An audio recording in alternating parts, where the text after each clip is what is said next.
তো বন্ধুরা, আপনারা দেখতে পাচ্ছেন আজকে আমি আপনাদের সাথে শেয়ার করব THE এটার উচ্চারণ কখন দা হয় আর কখন দি হয়। তো এটা নিয়ে আমাদের অনেকেরই কনফিউজ। আজকে এটা আমি পুরো ক্লিয়ার করে দেব। এরপরে যদি আপনাদের পুরো ভিডিওটা দেখে যদি ভালো লাগে তাহলে আপনারা অবশ্যই লাইক করবেন এবং কমেন্টে জানাবেন কেমন লেগেছে।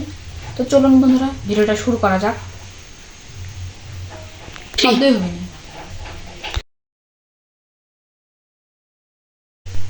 তো বন্ধুরা, THE এই শব্দটির উচ্চারণ দি হয় যখন এই শব্দটি ভাওয়েলের আগে বসে।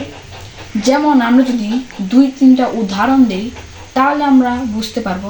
যেমন দি ইন্ড, দি এগ, ইটিসি। এরপরে যদি কনসোনেন্টের আগে বসে তখন তার উচ্চারণ হয় দা এর মতো।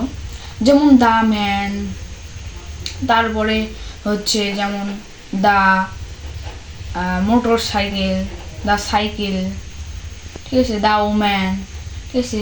মানে এরকম কনসোনেন্টের আগে যখন বসে তখন তার উচ্চারণ হয় দা, আর যখন ভাওয়েলের আগে বসে তখন তার উচ্চারণ হয় দি। তো বন্ধুরা, যদি ভিডিওটা আপনাদের ভালো লেগে থাকে তাহলে অবশ্যই ভিডিওটাতে একটা সাবস্ক্রাইব করে দেবেন, যাতে এরকম আরও শিক্ষামূলক ভিডিও আপনাদের কাছে সারা মাত্র যেন চলে যায়। তো নমস্কার বন্ধুরা, সবাই ভালো থাকবেন।